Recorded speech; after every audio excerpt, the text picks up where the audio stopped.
1,000%. And we know for the last few months that the trade data, our trade deficit is blowing out again.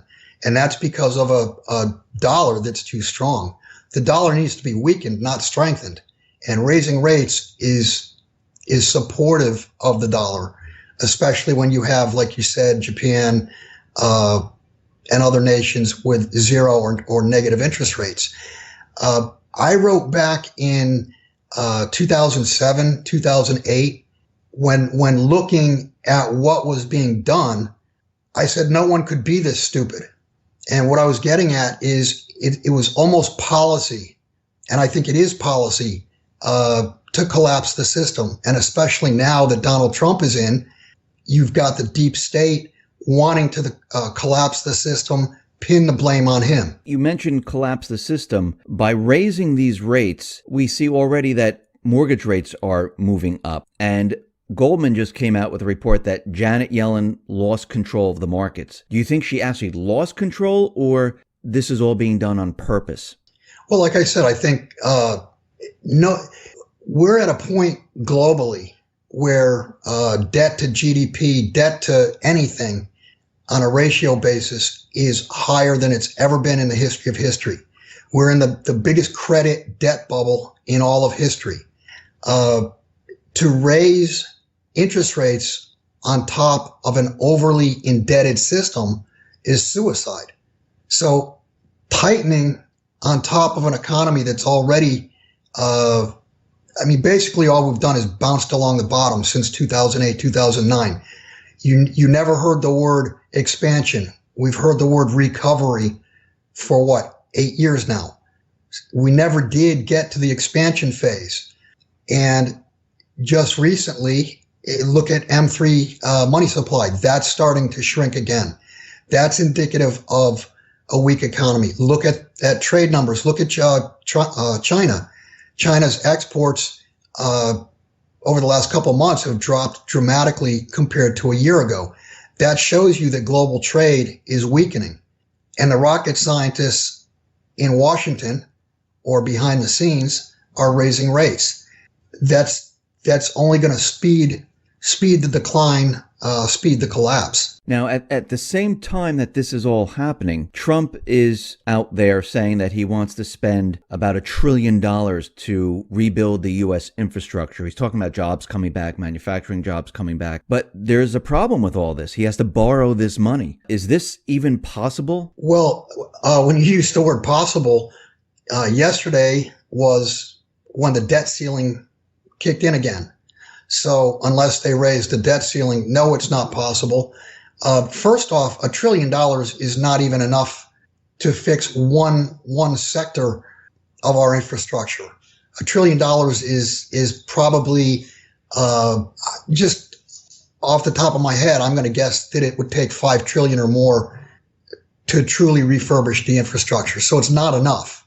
But on the other hand, it's too much because, like you said, where are we going to get it from? It would have to be borrowed. And that adds to the question of, are they going to raise the debt ceiling or will they not? If they don't raise the debt ceiling, and understand, this is not something that Trump can do. This is something that Congress, the House of Representatives and the Senate have got to do. They've got to vote somehow to raise the debt ceiling. So it's not something that, it'll be, obviously the mainstream media will blame it on Trump, but he can't do it. It's not his job.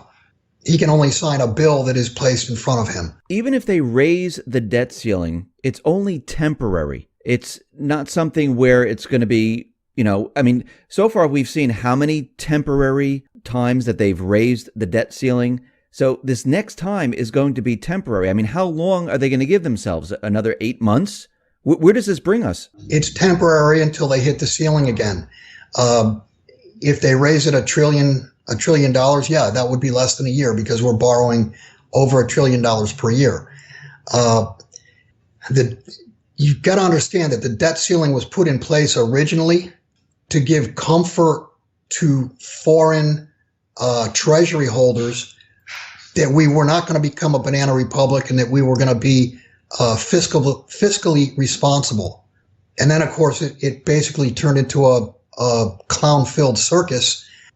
Every time they would hit the debt ceiling, they would just raise it. So there really was, and on down the road they went. To the point, at this point, we're over 100% debt to GDP.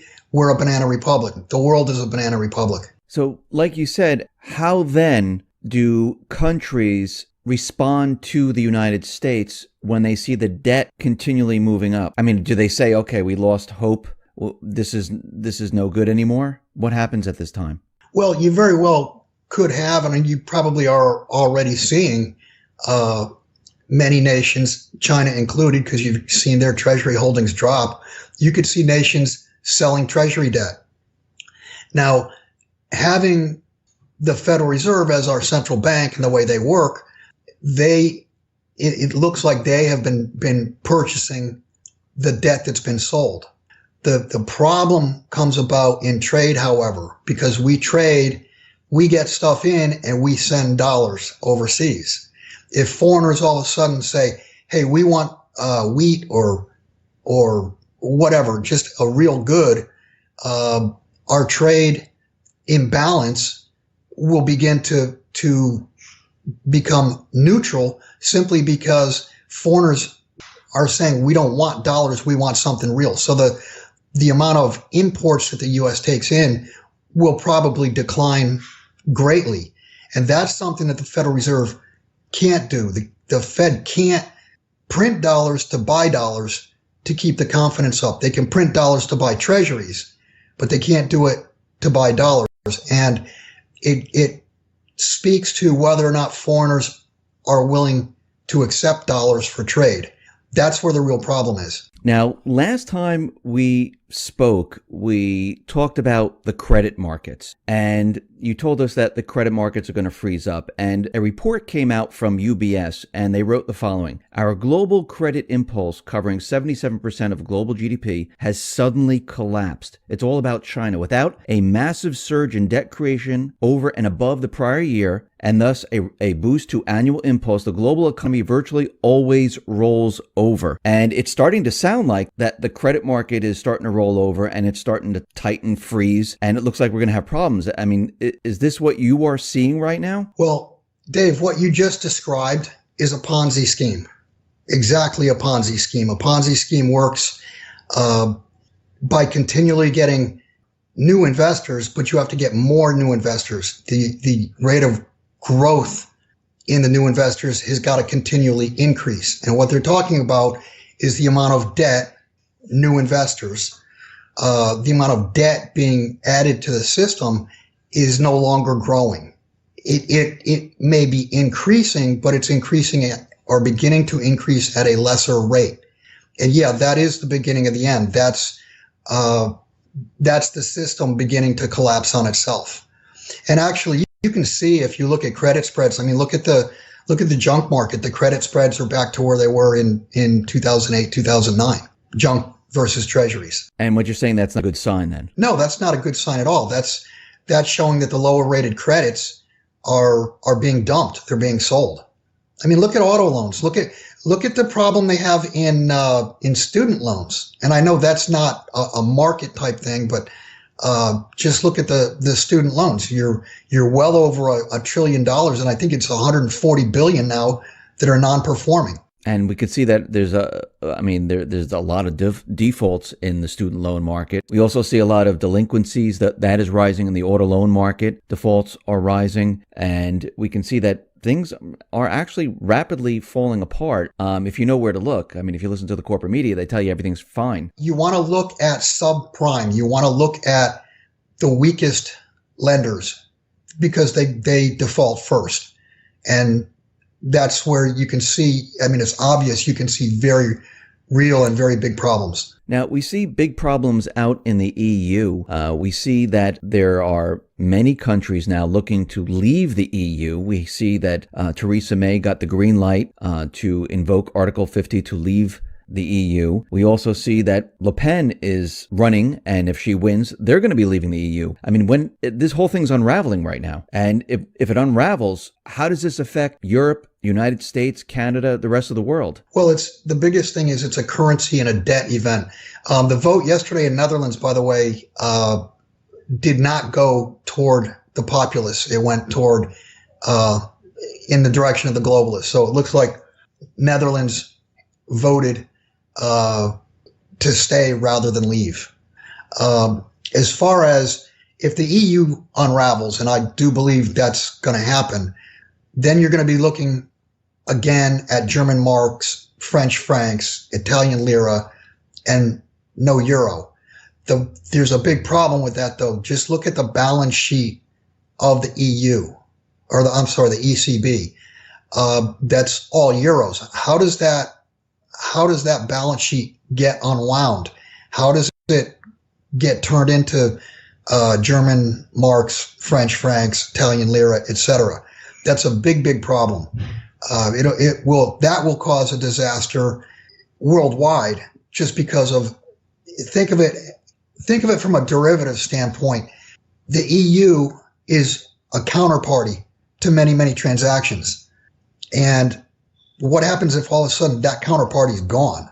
How does that get accounted for? Do they go to the individual countries? I'm really not sure. But it will be a big problem. And if they start dropping the currency, and they start like France, Le Pen is saying she wants to start their own currency, the new franc. I mean, the banks right now, they're in a whole lot of trouble. How is this all going to work out for the globalists? It seems like they're kind of doomed with this. When you say they're doomed, you have to understand they've probably bought gold. They've probably bought silver. They probably have positions in way undervalued mining companies. The globalists are not stupid. They may be evil. They are evil, but they're not stupid.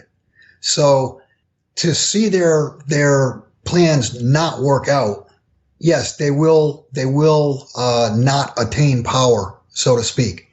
But I would not bet on them being penniless, because they're not stupid people. No, I agree with you. I think they'll always come out ahead and try to regain that power and take control once again.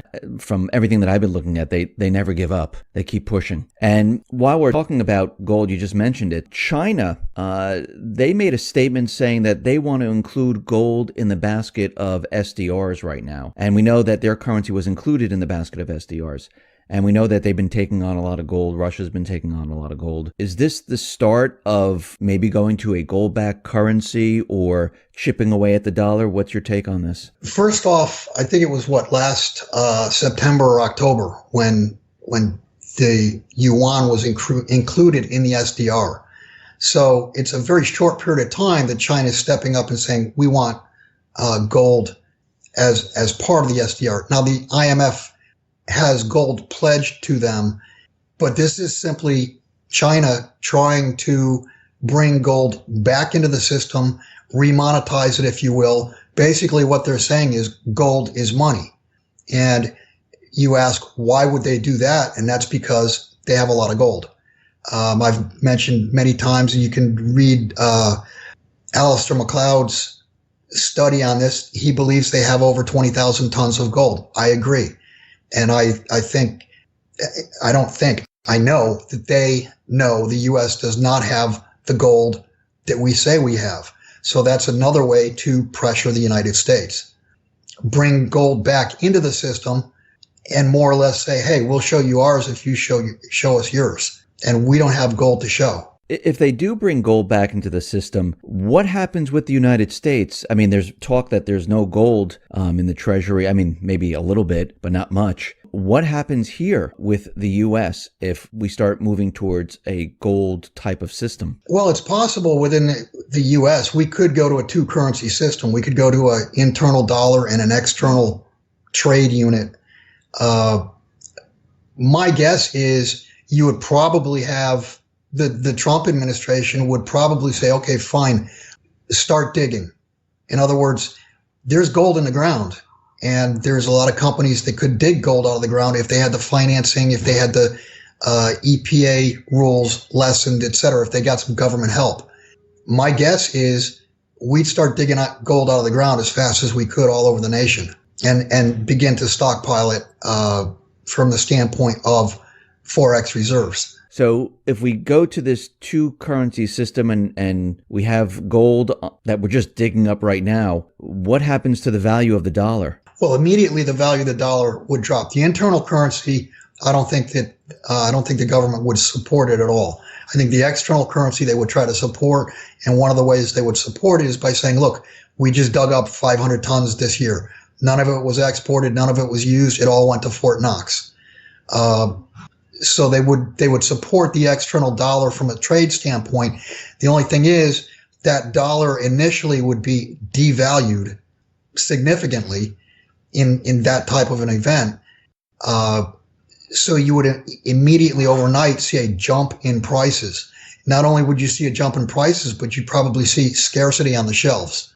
Now that's from the scarcity on the shelves. In other words, we wouldn't be able to import as many goods.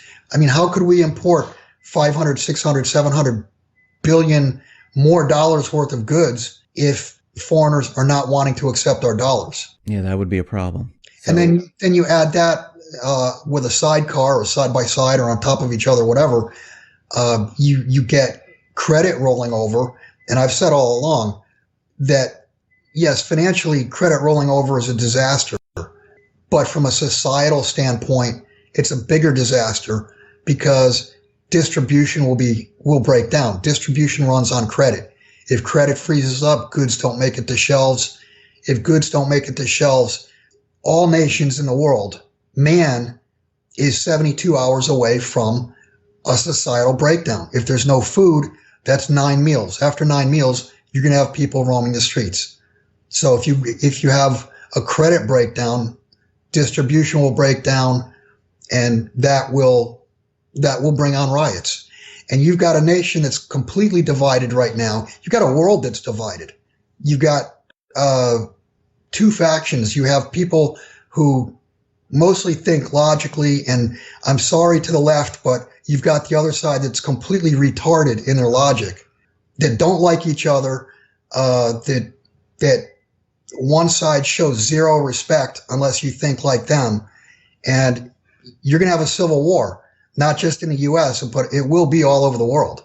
It'll be all over the Western world that has been run on the dollar. When you say civil war and you say there's two factions, are you talking about like the deep state, the neocons, and the other movement, the populist movement that, wants to take the country back? Well, yeah. I mean, you've got the populists, you've got the globalists, the neocons, but just in your own neighborhood, you have people that believe in self-reliance, believe in doing for yourself so that you don't have to accept grant money or free stuff from the government.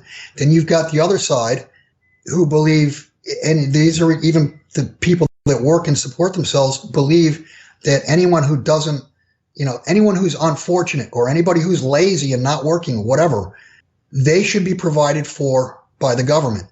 And you've got a bunch of people that are being provided for by the government that believe that they're entitled to it.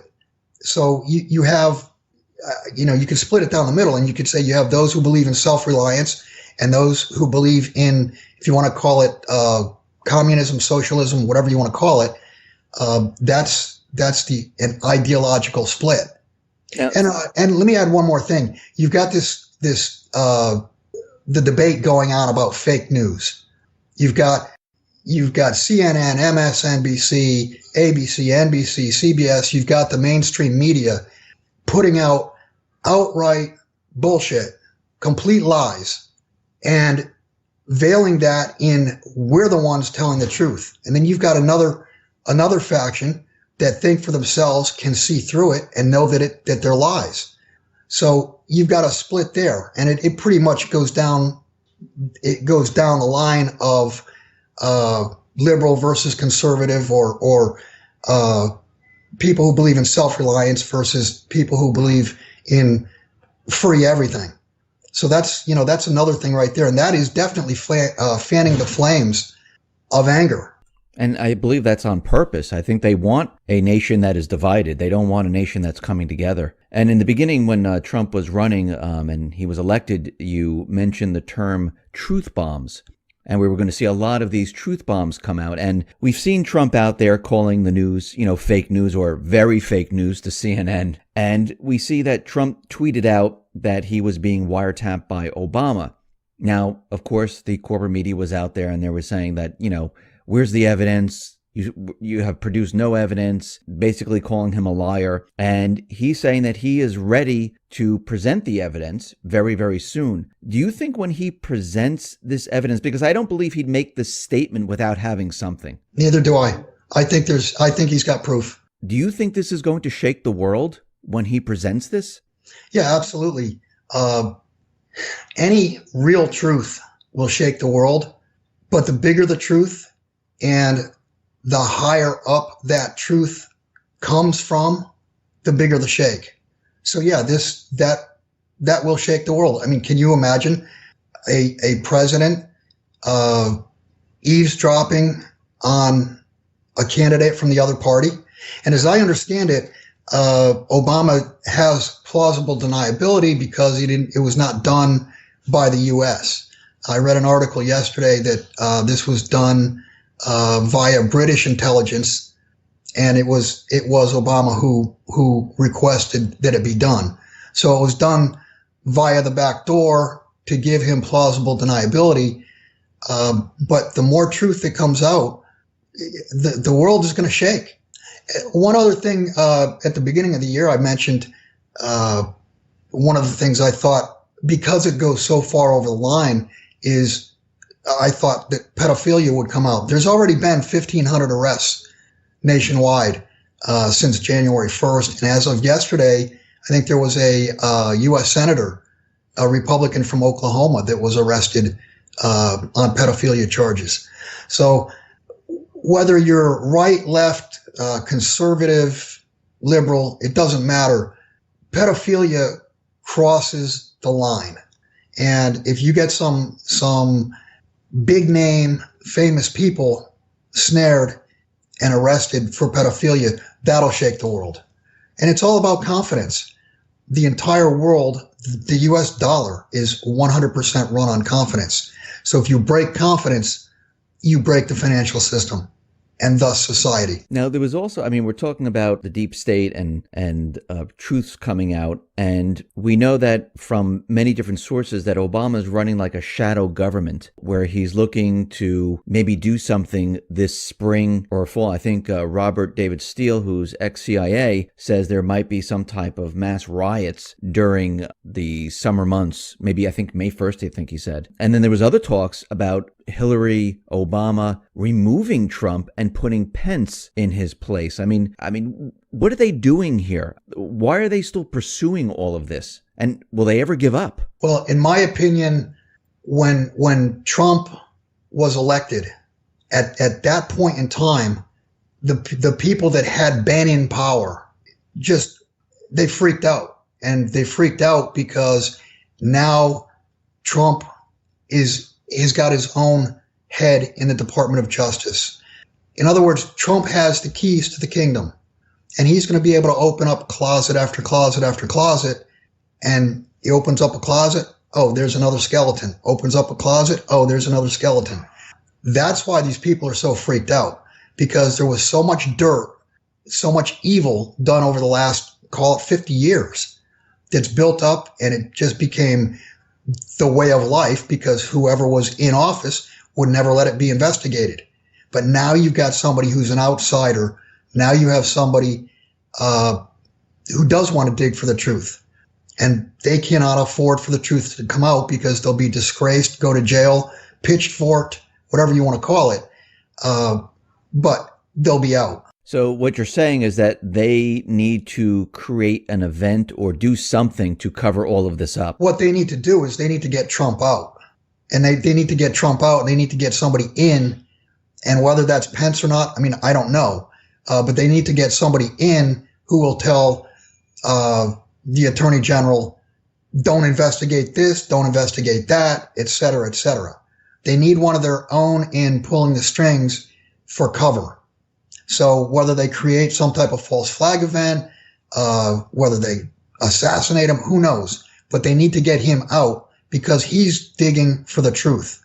He's a complete wild card as far as they're concerned, and he wants his term, drain the swamp. He wants to drain the swamp. I wanted to go towards what they're doing out in the Middle East, North Korea, Russia, because we can see that not much has changed in that respect where they're still trying to push war. And it seems like they're still pushing their agendas. And I'm talking about the deep state, the neocons. They haven't let up yet. Right. Are they trying to get Trump into a position where he has to deal with a war?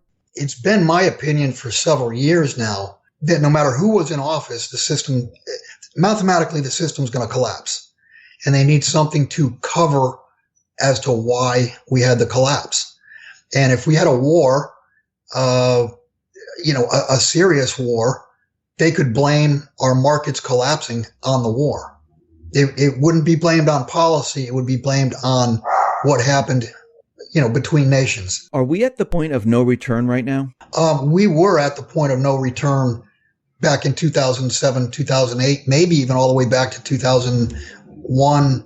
But from a mathematical standpoint, yeah, there's no way. The debt cannot be paid back.